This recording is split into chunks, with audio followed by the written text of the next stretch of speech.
where politics meets real life. We break down state and federal issues, showing how policy shapes everyday Americans, engaged, balanced, and informative.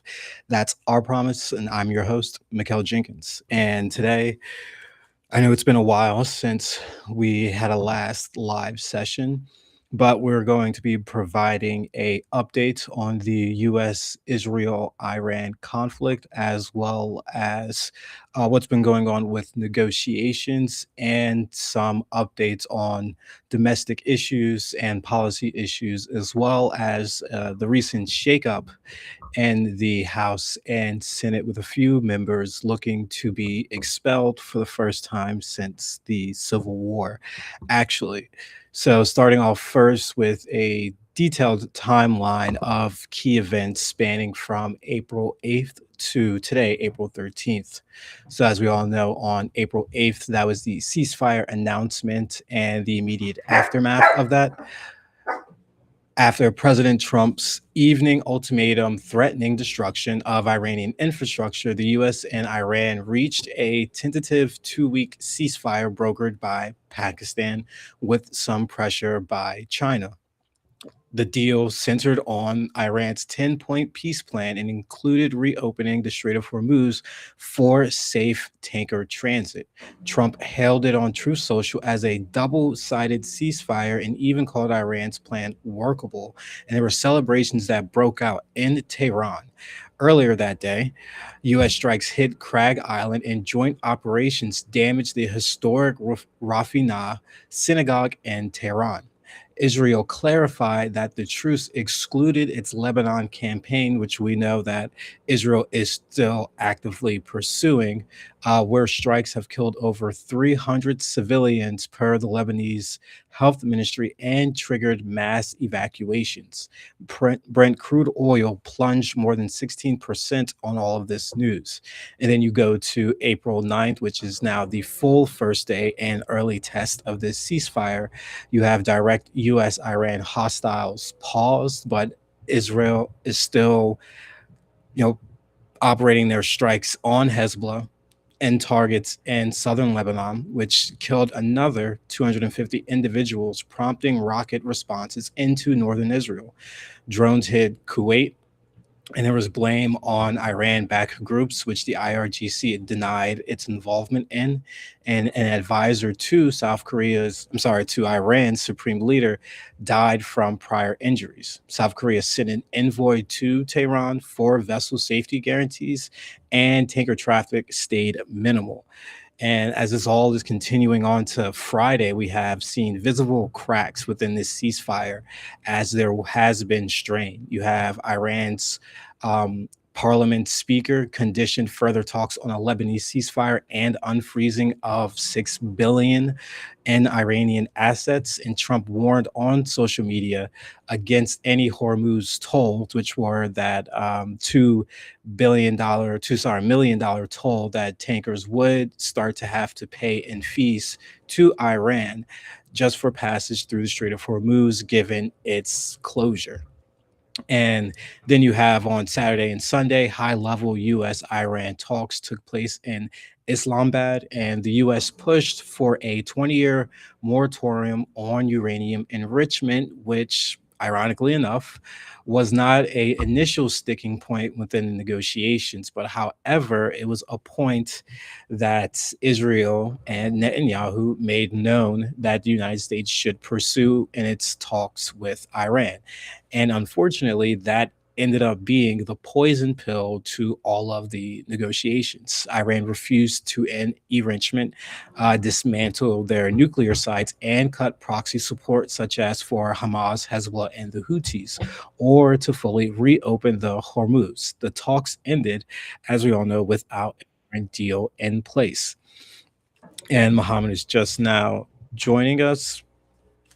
Hello, Mikkel. Glad to be here. I am Yes, glad we could live get this all from going. Florida. Yeah, down in Florida, you can hear me well, right? Is it the same? Yeah, we can hear you well. We can hear you well. All Yeah, right, we're just going perfect, through just perfect. the updated timeline on the event since we had last spoke. I think it was last Wednesday. So just giving an update, getting to basically what's going on today. A And lot of changes. yeah, a lot of changes have happened, and I had last left off on that the US had pushed for a 20-year moratorium on uranium enrichment by Iran, and I was explaining to our listeners how that was actually a poison pill to the whole negotiations, and that pill was inserted by Israel. They were the Yeah. ones that wanted that push to be included within the negotiations, and it's also disheartening that um, it was confirmed from Netanyahu himself during a cabinet level meeting today that he gets daily briefings from the Trump administration, almost I heard that. specifically mentioning JD Vance, because JD Vance let him know right after the talks were over everything that had transpired. So I imagine Netanyahu was probably the second call that was made. But once again, you see just the strangulation that Israel has on our president and vice president. Daily calls we're providing to a foreign government that is actively working against America's best interest. And then you have everything that has transpired from today, and now we're here in this live recording. The U.S. has officially begun its naval blockade of the Strait of Hormuz, and I just have to say one thing to all of my listeners out there who are fans of Star Wars. Just letting you know, Andor. Phantom Menace. This is literally everything played out in front of our faces. Funny enough. Blocking trade routes that Yeah. start a war. Yep, it literally it's in the opening crawl of episode 1. So I actually may rewatch that later on today because George Lucas was a genius in writing those movies. But however, as I said, there is That a time. naval blockade that's currently in place, and it's enforced partially against vessels entering or departing Iran ports and coastal areas while allowing transit to non-Iranian ports. Trump warned from the Oval Office that the situation won't be pleasant if Iran does not agree to a deal by his new April 27 deadline, 2 weeks. Iran has now stated it will retaliate against ports in the other Gulf countries in response to the blockade, and direct U.S. Iran talks are potentially scheduled for Thursday in Islamabad, per the Atlantic. And Israel is preparing, of course, for a potential renewal of attacks if a deal is not made. And I don't see how there is a deal made if it's still on the table for complete zero enrichment from Iran, because uranium can be used in nuclear fuel can be used in other avenues in other ways to benefit your country outside of just uranium enrichment. You see now in actually New Jersey, this just happened today or over the weekend. The newly elected governor, Mikey Sherrill, has now opened up is pushing for the I opening of saw nuclear that. Good for New facilities, and Jersey. yeah, and for nuclear energy to be used. So there are good benefits for a country to use it. So it honestly makes sense that zero enrichment is completely out the window for Iran to concede on. I mean, it's a no-brainer, and Israel knows that. They knew that going into this, that there's no way that Iran's going to agree, and they want these talks to, fall flat on their face. Every single chance there has been an opportune moment for meaningful negotiations to take place, Israel has always stepped in to let their voice known, which no one wants to hear, and they sabotage negotiations in every single way possible. And we'll see what's going to happen on Thursday if these I mean, it talks do reminds me of the eventually one happen. Family Guy joke. A big reason why Israel still has the support it does from America is because of that, like 1980s and older generation, 1970s, maybe even like the lead generation to the baby boomers. Yeah. And a big reason why is because they've been able to properly market and lie about the fact that while they don't want war, they're put in the spot where they need to go to war, and it's only because the other people hate them so much. Now, these recent offensives, key being against Lebanon, honestly, I think will matter more than most Oh, because with 100%. Gaza, yeah, with Gaza, they've got the whole argument of, well, this is Hamas. I've had people in my real life come up to me and say, "Well, what do you expect Israel to do? They've got terrorists on the other side of the border. Of course, even if it involves innocent people, they're going to bomb that area." Hmm.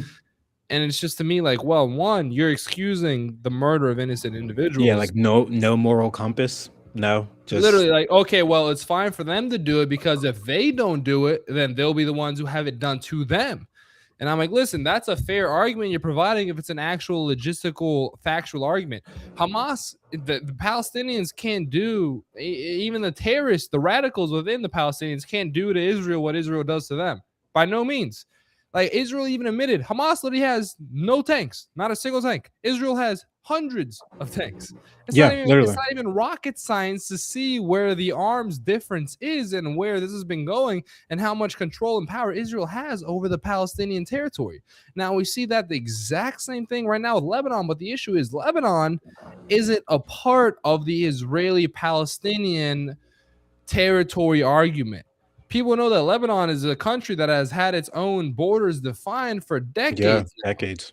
decades. And it's not been a confusion of, well, oh, this could be a civil war. No, this is clearly an invasion. Clearly, Clearly an invasion. 100% an invasion, and they started bombing, I think, around when we were like, what, about 3 weeks, 3.5 weeks within this war. So they already had the They idea jumped the gun. of, going against everything that United States wanted and just pursuing Lebanon and their greater Israel stretch, as we continue to talk about on this podcast. And on the diplomatic context, we all know that the poison pill of the complete ending of the Iran's nuclear program was never going to be something that Iran would ever agree to. They obviously rejected this, and along with their demands, along with the US's demands to dismantle nuclear sites and cut proxy support. And on the proxy support side, I think that's where I could kind of disagree. I would like to see them not support their proxies, but at the same time, you do have Israel who, I mean, there was a leaked video footage and audio about Netanyahu himself giving cash and money to Hamas and all these other terrorist It's groups. not even that he's So, admitted it publicly to Israeli newspapers. He publicly yeah, admitted in the last decade, this is literally like about 8, 9 years ago, he publicly admitted to Haaretz, which is a very large Israeli, probably the largest Israeli news coverage. He said that yes, we provide Hamas with money because they help keep things quiet in Palestine. So take a note. He has admitted that the Israeli government has funded the terrorist group they say is threatening them with an end of life. They're the ones who funded that.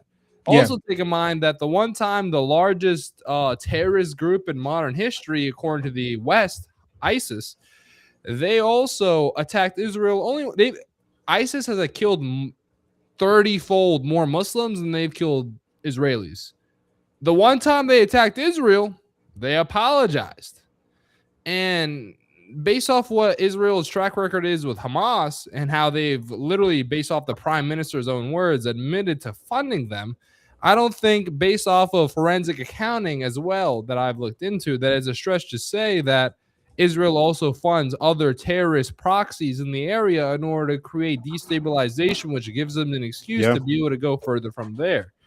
And I think this is just a very good example of Israel using its economic aid that it gets from America and more to be able to cause this turmoil in the Middle East and then play the victim, without a Oh, doubt. 100%.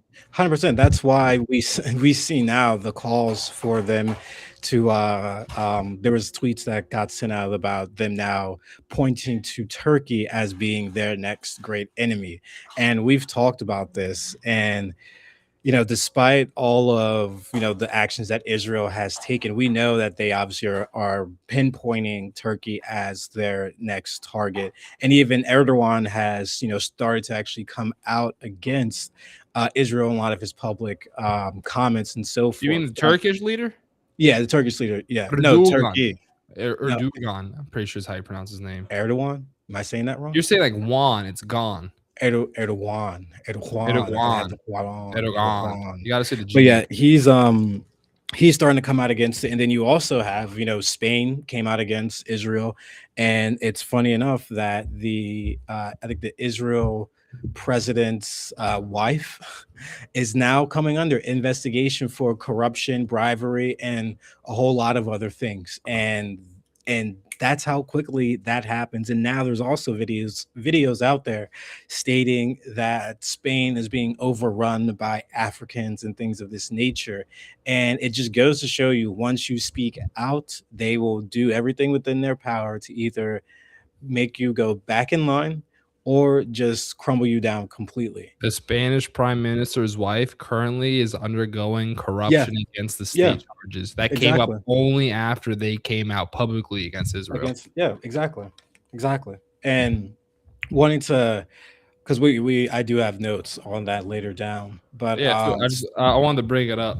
no, it's important. No, it's definitely important to talk about. And then on the blockade. So despite the blockade that is active, it started at 10 o'clock today.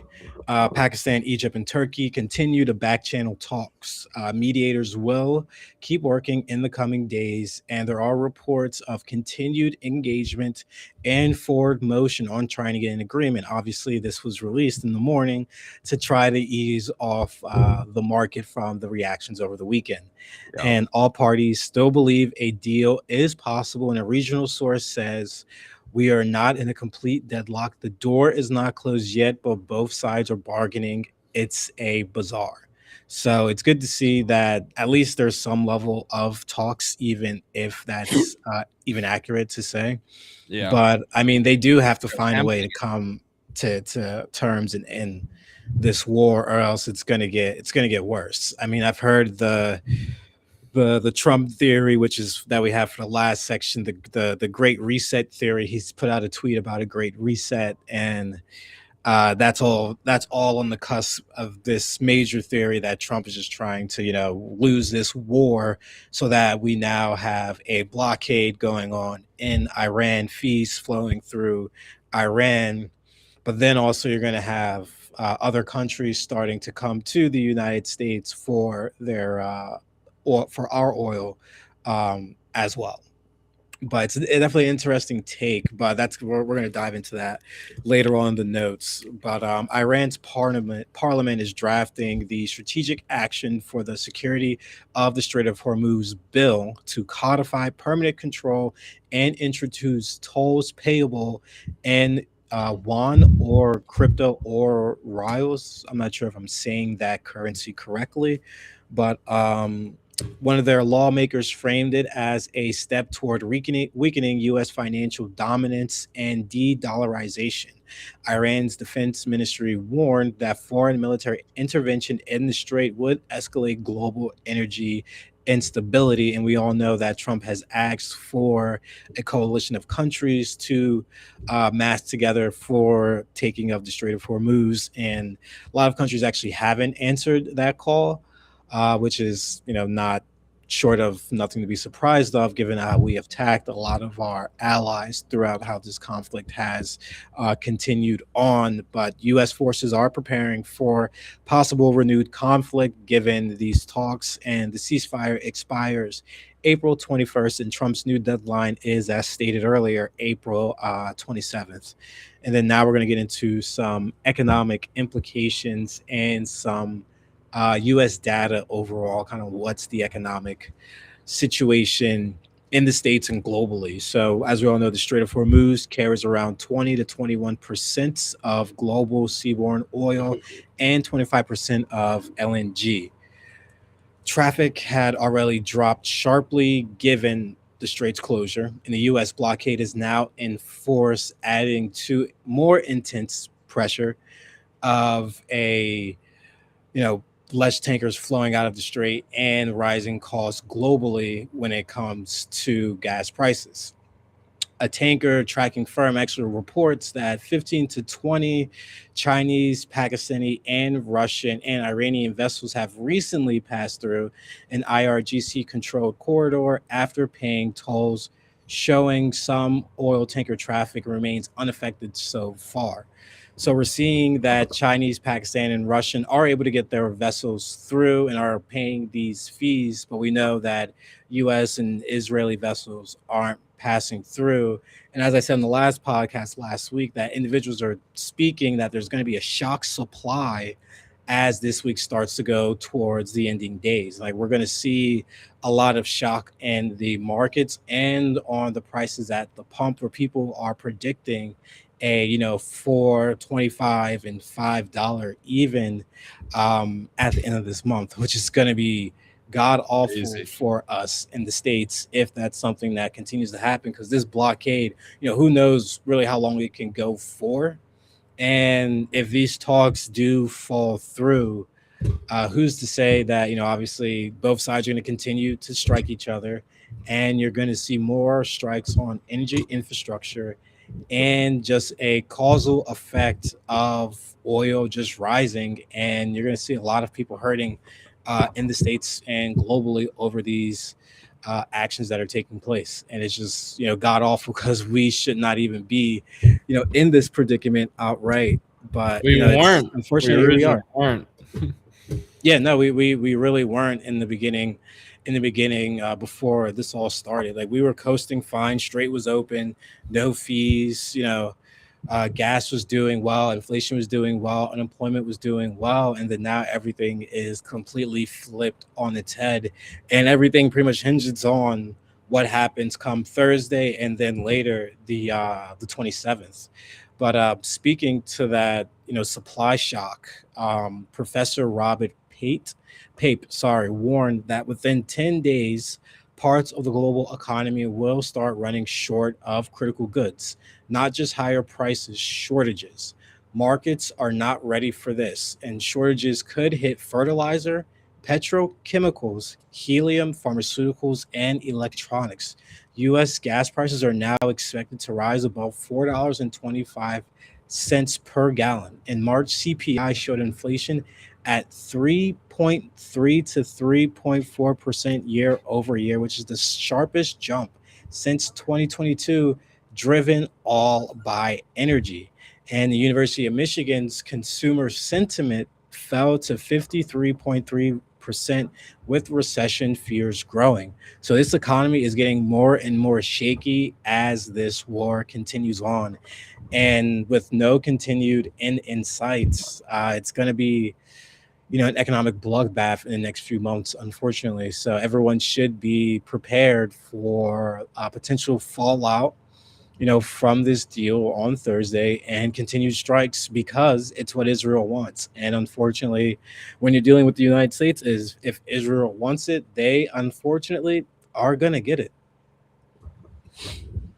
It's really what it's seeming like. I mean, even regarding these negotiations, I mean, a week ago we were being told that the Israeli side had no word or understanding of what America was doing on the behalf of these negotiations with Iran, meaning that they found all these terms and deals and agreements to be a very big surprise.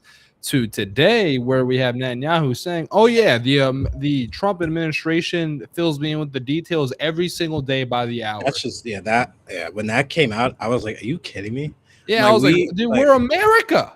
We're yeah, the superpower. we're Why are we occupied by doing Israel, this? man. That's basically what it is. We're just occupied by Israel at Literally, this point. literally, we need to Where get rid of the people who are involved who participate and provide this. I mean, whether it's Democrats, whether it's conservatives, whether it's my own mother, for Christ's sakes. If you're on the side that we should support Israel over America, I'm going to disagree with you very strongly because I very am a strongly. very proud American. I think America over Israel 100% of the time. You know what I mean? 100% of the time. I mean, that's not America first. That's not what was promised to all of his voters and even all of America, for individuals who even didn't vote for him, but he's still president. So you would think that he want to put America's first, but we're not seeing this at all.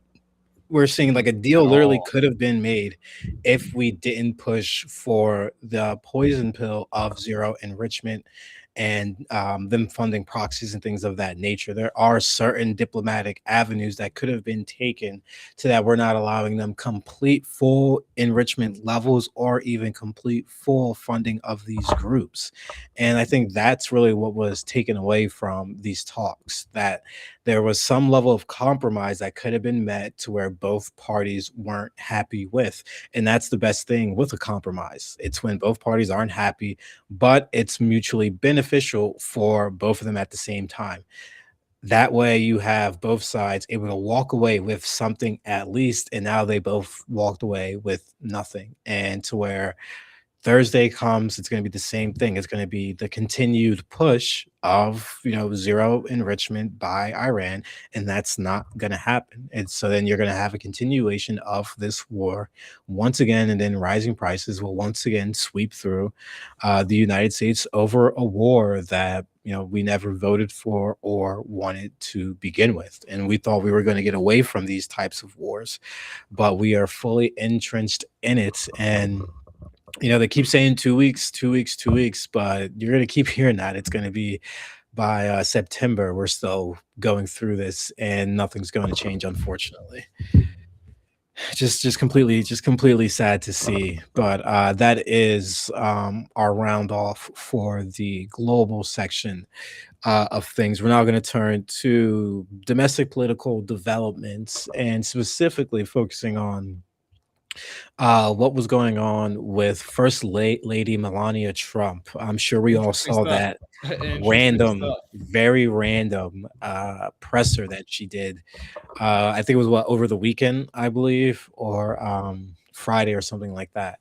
It was actually Thursday, I'm sorry, on April 9th, she did that. And it was a bizarre presser out of nowhere. Trump had no prior knowledge of it, but she denied close ties to Jeffrey Epstein in a surprise White House statement, calling a 2002 email with Ghislaine Maxwell merely polite and urging public hearings for survivors. Trump had no prior knowledge of her remarks, and 15 Epstein survivors criticized the statement as shifting the burden onto victims and deflecting from full transparency. Speculative links it to pressure from Amanda Unaguaro, if I'm saying that last name right, who was a Epstein survivor connected to Paulo Zampoli, who introduced Melania to Trump. This individual has escalated public threats, and then Trump has also posted a 482 word True Social rant. I don't know if you saw this as well, Mohammed, I didn't. attacking Actually, I Carlson. think I may have seen a screenshot about it. Actually, Yeah, it's insane. He's attacking Carlson, Megyn Kelly, Candace Owens, and Alex Jones, and many longtime supporters who defended, his all the things that he would say, and even defended his presidency both time. And this highlights the divisions within his base and how Trump basically just called them lunatics and losers. These individuals who put their whole careers on the line for him, and he's just blatantly calling them out because they're now speaking. They have been consistently speaking out on his, continuation on the war with Iran, and as well as his non-transparent case with the Epstein files. And this was all reignited from Melania speaking out in this random press conference, and also the now speculative links about this individual that's now speaking out about Melania's links to Jeffrey Epstein and all the photos that have now been out there, and how that connection is real and not just something fabricated that Melania was speaking to. yeah, And it just goes to show more and more how Trump is trying to push himself away from this issue, but it just keeps coming back more and more because it is a real issue that needs to be talked about and that he ran on vigorously. And his voters and his supporters aren't going to let this for one moment fall flat. They're going to want to see a full list of transparency take place, because they know that this is what was ran on, and this is what they voted for, this is what they supported. They don't want to continue to feel dumbfounded as they have the last year and 4 months under this administration, getting nothing that was promised to them. not even a single thing that he's ran on, promised, that he's actually put forward and actually done. Yeah. So, I mean, they have every right to be upset, and his individuals on True Social actually went completely against him when he started to go after these prominent individuals who were so for Trump in 27 in 2015, and as well in his second run for office. And he just continues to alienate his base, and you're gonna see it time and time again at the ballot box. And 2026 will be a major, major show of that, and it's gonna be a landslide victory for the Democrats across the board. I mean, even on the Senate side, they're ticking up left and right on Polymarket on their odds to win the Senate. So if we're able to take back both sets of the House, it's truly going to be a reckoning for Donald Trump, and they're going to use all of their powers to get him out of office, and as well as to pursue his bribery. I mean, his levels of corruption that has precipitated into the United States presidency. And we'll see if that is actually the case, and if Democrats, do hold him accountable, or it's just left to the side, and we just see this whole thing happening again 16 years later, when we have another president of this magnitude come into office. And then when we're going to be moving to what's going on with Congress as they get ready to return amid the war fallout on tax day. So I mean, I wanna Republicans, I wanna add yeah, this a little bit because I think it's interesting to add because it's not in the notes and it falls onto domestic instead of international. Have you seen the Trump post of him as oh Jesus yeah, Christ? yeah, his post with him is yeah, oh, I As haven't, just say it out loud. Trump yeah, as Jesus Christ. yeah, yeah, and it's even funnier because when he was being questioned about that, he was getting a McDonald's DoorDash delivery, and And it's he said, even like, more I just funny thought it enough. was somebody who was healing people. I didn't think it was Jesus Yeah, he Christ. says he said something about Red Cross or something like that. I'm like, yeah, Yeah, okay, yeah. like, yeah, okay, buddy, And like, the yeah, woman who sure, delivered him food, she's from Alabama. yeah. Alabama doesn't deliver to DC. They No, don't. no, it doesn't. But it's also just important to know that you didn't see a young person; you saw Saw an an older older person. person. You Saw didn't see a older, minority, which are the ones that do yeah, the most saw an delivering. older person who usually we would think they would be retired, getting Social Security, Medicaid, but no, you see that she's working. So that picture is, if I was like back in like elementary school where you had those ask prompts where you had a picture and you could just write about it, 5-page essay coming from that picture right there, realistically. Because I mean that speaks for itself. Bro, Where you it's had literally a him elder in woman, like the white robes, red cloth yeah, adorned get up that Jesus Christ has popularly in the West, him healing people off their yeah, deathbed. And then one interesting thing that I found, so the original image, it was AI produced. The original yeah, image was posted by some dude back in January, February, like some dude who'd rather worship the devil than say he's probably need to learn his own way. But the reason why I say that kind of aggressive comment is because the Bible and the Quran both talk about how the people who will follow the Antichrist are those who care much more about charisma and personal ability than they care about the actual good side of humanity. Now, I think when we talk about the difference between actually being a good human and also just focusing more on what makes people interested, I think Trump's a very good figure in that regard. And I think also more that both the holy books speak about how I don't think Trump's the Antichrist before I say this, but no, yeah, the holy book talks about how both the holy books talk about how the Antichrist will dupe people. Point being is that if you're charismatic enough, you can trick people into believing things they normally wouldn't believe.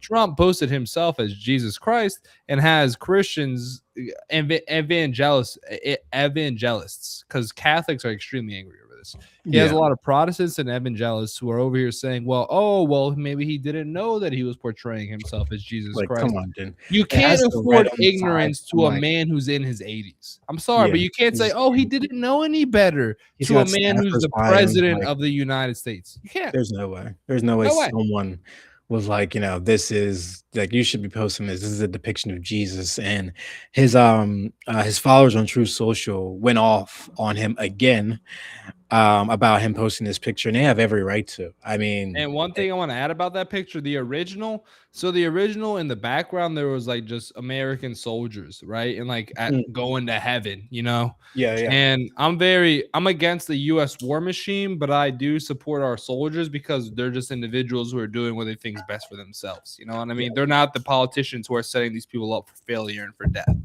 But point being is that the original only had American soldiers. The Trump posted photo took one of those soldiers, the one that was in the middle, and they put on a crown on him.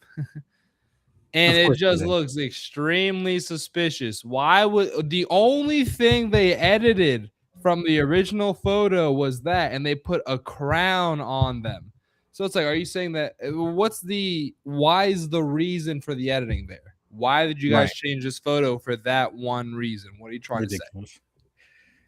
And if you bring in the theories, the theory is that Trump thinks that he's above everyone, thinks he's like a king of the world. Which, based off my own opinion on his hubris, yeah, I'll agree. He does think he's literally king of the world Oh, almost. I 100% agree. think he's king of the world. I mean, they have when all the pastors go there to pray on him and It's things like that. But ridiculous. You have said, no "I am the." shame. He said, "I am the chosen one." Like he Oh, no, truly he thinks said, this in his head. Like, "I am the chosen one." and like he's like as they were stating, and like in using the Bible and the Gospels as a way to mandate this war and push on for this war with Iran as a holy crusade or things of that nature. From what Pete Hegseth was saying to our troops and things, it's That just like they were using God in the worst form ever, and like just to continue their racketeering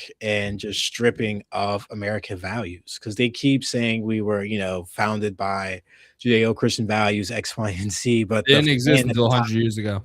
if I'm like at the man at the top is not even at an ounce speaking to that or even acting to like that at all. And individuals will say sometimes leaders should not have some level of moral compass or things of that nature.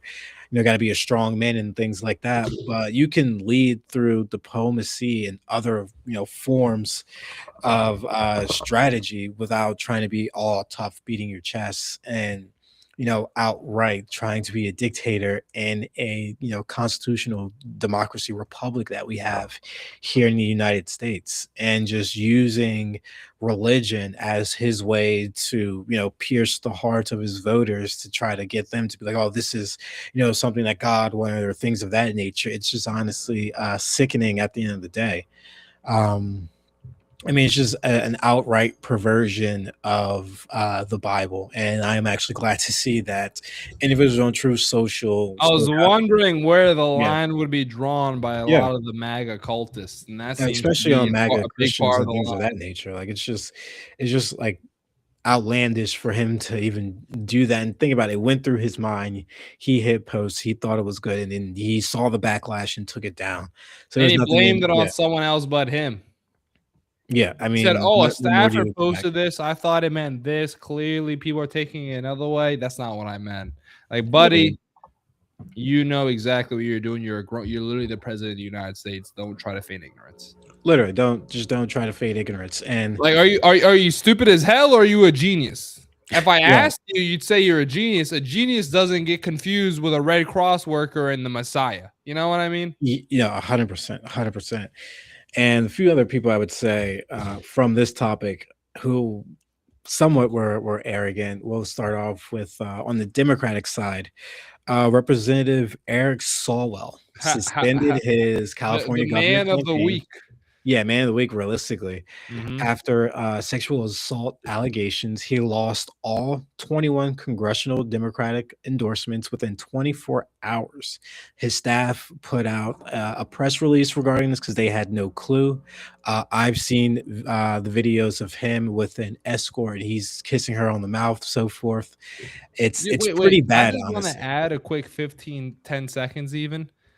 I don't understand if you're a politically or influentially powerful figure, Why would you pressure those who work for you or with you to do things when you could literally, one, you're married, get it from your wife, or two, if your wife isn't enough for some reason, you can just pay a sex worker. Why are you pressuring in on an adult scale, bullying your own coworkers, either the people, not even coworkers, the people that work below you, because you're the one with the power? Yeah.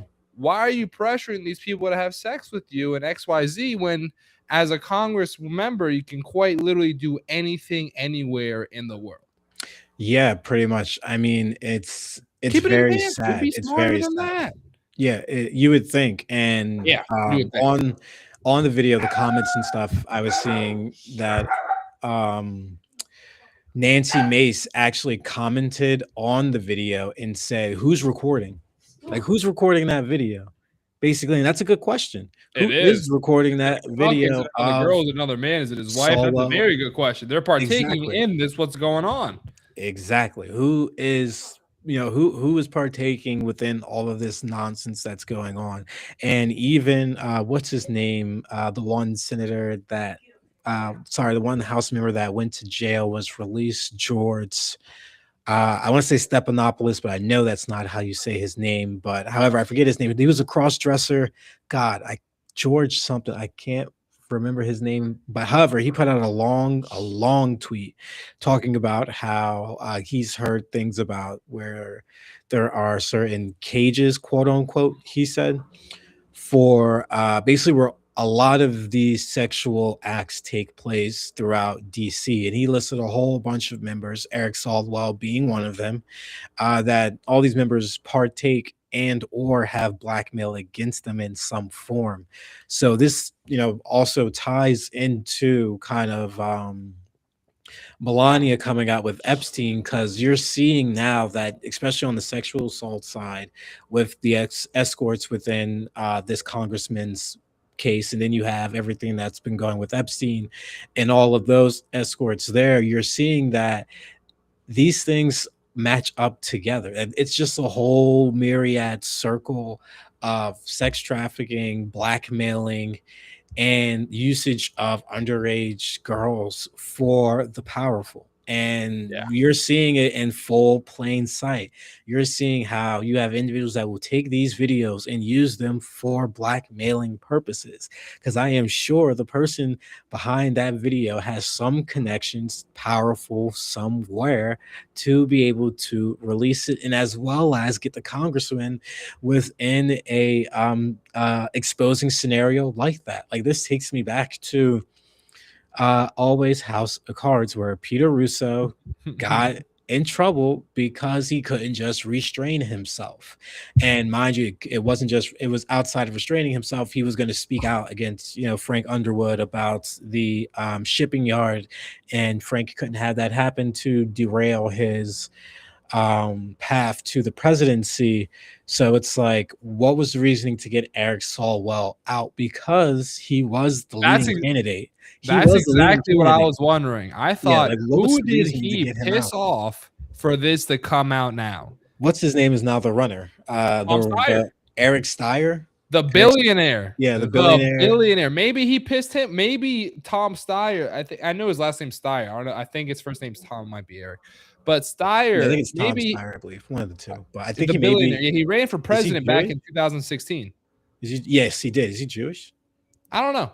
I Steyer don't know isn't a either. Jewish last name, It's not. but For some reason, I thought it was. I was going to say I don't think he's Zionist. That's the important factor. I don't think he's Zionist. that But is a point very being important is like factor. that really is the question that popped in my mind of who did Swalwell get in the way of, or who did he piss off Hmm.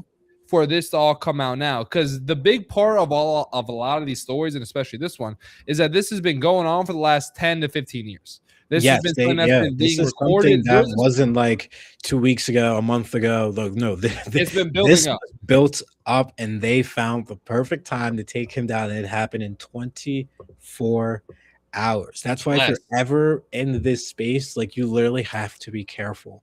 You And the have thing to that makes be me the fox and the fox and the lion, as Machiavelli has always stated within his works. You literally have to be. I meant to say in the I meant to actually talk about before the podcast about my political ideology profile, what it came up as, but we can do that at the end of it. I was very We amazed. both got to do the same test to see where we fall. Yeah, I did I'm two of them, and I'll share my results at the end of this. But Yeah, we can do that. But I it's wanted to yeah, add that I wonder because half of me thinks that this was somebody who was involved with the California governor race who wanted Swalwell completely out of it, and that this was the way to do that.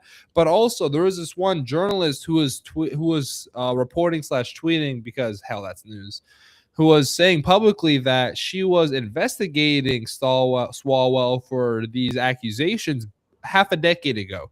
And then people were asking, well, why didn't you publish the findings of it then? Why did you wait?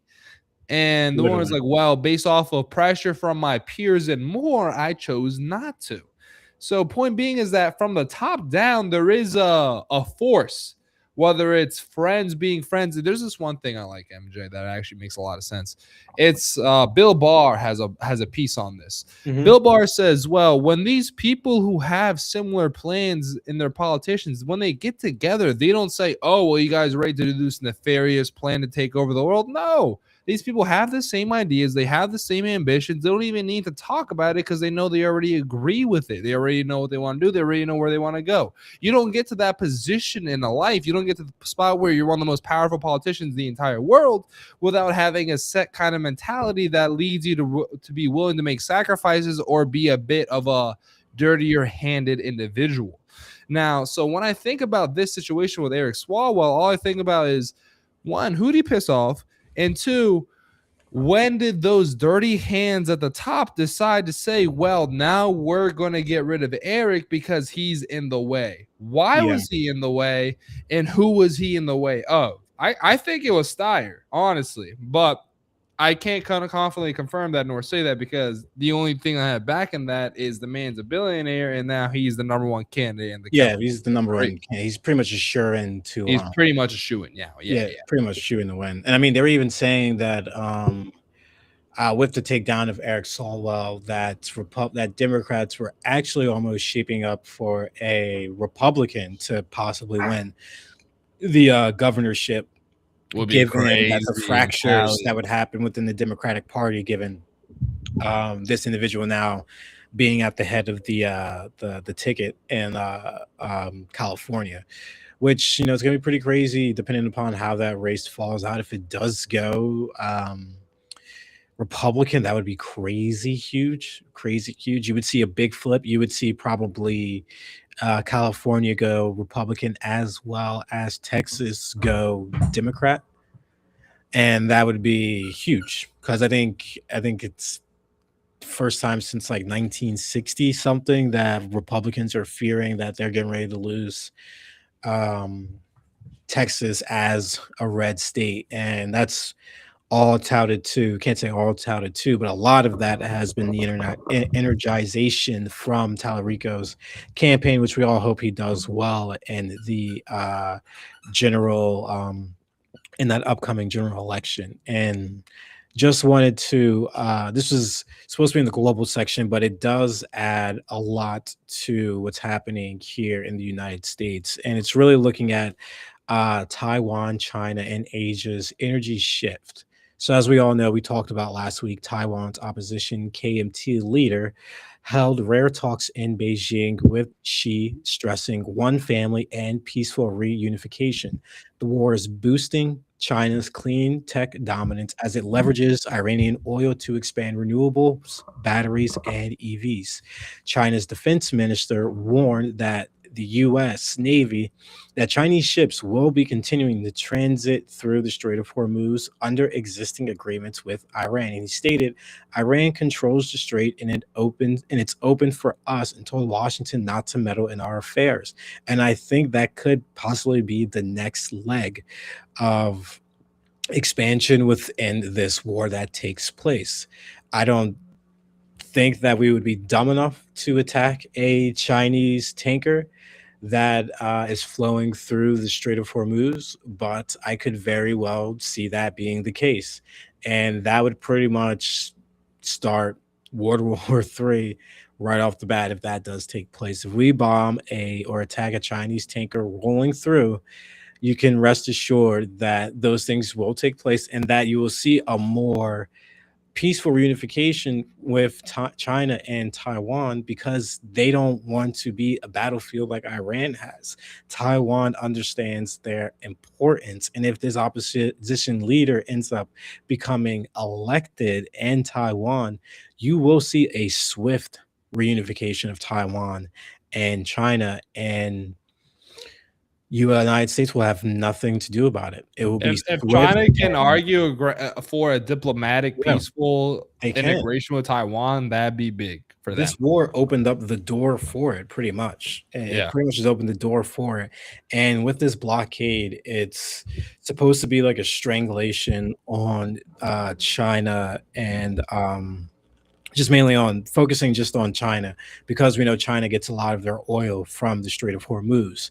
So my thinking is that this blockade is a form of pinpoint pressure so that China can have a more heavy-handed approach to these negotiations on the Iranian side and kind of pressure Iran to maybe fall for the zero enrichment and taking down of their nuclear facilities, missile ballistics, and as well as defunding of these proxies. I truly believe that's where this is trying to head. It's trying to pressure China so that they can have some form of further involvement in what's going on in Iran, because we all know they were the ones to get Iran to eventually sign off on this ceasefire.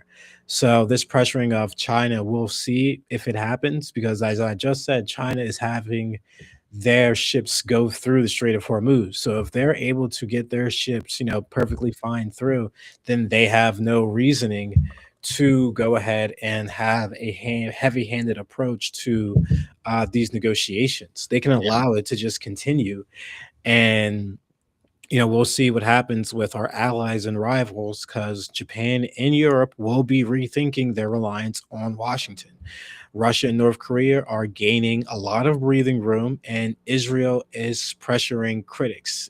As we know, it ousted the Spanish representatives from Gaza in a coordination center and faces Turkish accusations for seeking to make Turkey its new enemy. So, I mean, we're seeing that left and right, Netanyahu is pushing away our greatest allies by launching this war, empowering our other allies, and also further separating the United States from the rest of the world as whether it's resources and or allies. And that further feeds into this grander theory that I was talking about earlier, Trump's great reset theory. Muhammad, have you heard about this theory in detail by chance? A little bit about it. So yes, Trump's comments about a great reset or golden age in the Middle East have fueled theories that his aggressive policy may unintentionally hasten the decline of U.S. global dominance. So the idea is that with this blockade, that we will be seeing ships starting to go to the United States, and that has started to happen slowly. It's been reported that around, I think, 100 to 125 empty oil tankers have started to make their way to the United States to fuel up on Brent crude oil and things of that nature.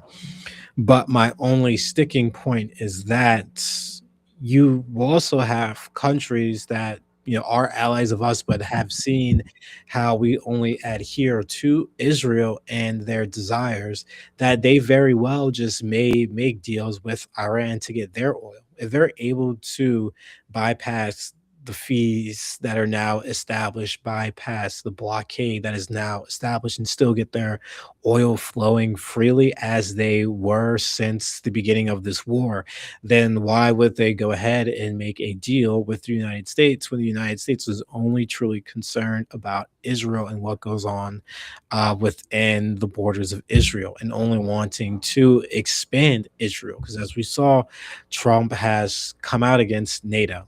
And I want to And add yeah, quickly, Israel has formally announced high ranking officials within the Israeli government have officially announced the Greater Israel Project. Yeah, I mean they're not sugarcoating it. They want this to truly happen, and Iran, Pakistan, Turkey are the last really three countries to want to actively stand up or even mediate what's going on in the situation. And we all know that Israel is never going to back down from this. Mm. They will continue to push on their greater Israel dynamics as much as they want. And that feeds into why Trump is calling out all of these countries that are in NATO and wants to eventually pull the United States out of NATO, because that'll allow Israel to have a clear path to go after Pakistan and Turkey, countries which have nuclear weapons. So it's like, why are we continuously drowning ourselves in continuous wars, continuous higher prices in the states, and continuous lag in our allies and foreign commitments, just all for Israel, when really Iran would be a better strategic partner for us than even Israel? If you look at it, just all the resources that Israel has, outside of sorry, all of the resources that Iran has compared to Israel, they would be a much more better strategic ally for us. But we bend the knee consistently to Israel time and time again, and we are seeing the cracks globally starting to tick. And we will see if this so-called great reset theory by the Trump administration does fully take place, because as I said, tankers are starting to come. But we will see if countries will continue to buy oil from the United States, or will they go ahead and make their own deals. As Trump administration stated, these countries should go out of their own way and get the oil if they wanted to. Go out it on their own, they said. So maybe some of them will, you know? Yeah. Honestly, very may well be. Maybe it'll be interesting to see where BRICS goes in this direction. If this will be pushing those people on the east side of the world away from America, which is likely what will be the cause, and how much 100%. this will be influencing the states in the West to be able to take an approach away from them aggressively and more. Honestly, what I think will be really interesting is to see where Western Europe goes, because while they're not as powerful as the United States, they're still a big factor and a big player in the global scheme. And there has been a lot of distaste between the two groups. The two groups being America and the EU, to say the least. Yeah, 100%. And I mean, as you were talking about BRICS, like, I mean, Chinese, Pakistan, Russia, and Iranian vessels are really the only ones that have passed through the Strait of Hormuz currently. And those really are the countries that encapsulate BRICS. So, I mean, that could be the new norm, where you have NATO countries specifically coming to the United States for oil, all other countries flowing through Iran through, BRICS agreements or things of that nature, to where you will have a two polar system. You'll have the Monroe Doctrine truly set in, where we're only worrying about what's happening on the Western Hemisphere and taking in tankers from our allies. And then we have on the other side of the hemisphere, they're really only worried about what's going on there. But Yeah. as all of these topics and situations continue to update and continue to evolve, we do hope our listeners continue to come back and new individuals continue to come and listen to our engaged, balanced, and informative takes on Behind the Ballot. And as always, to our listeners, thank you again for joining us today on Behind the Ballot, where we keep politics engaged, balanced, and informative. Stay curious, stay critical, and always stay involved. I'm Mikkel Jenkins, and until next time, keep looking beyond the headlines and behind the ballot. And I'm Muhammad Alec. Thank you all for joining us for yet another episode. God bless you all. God bless America. And please have yourselves a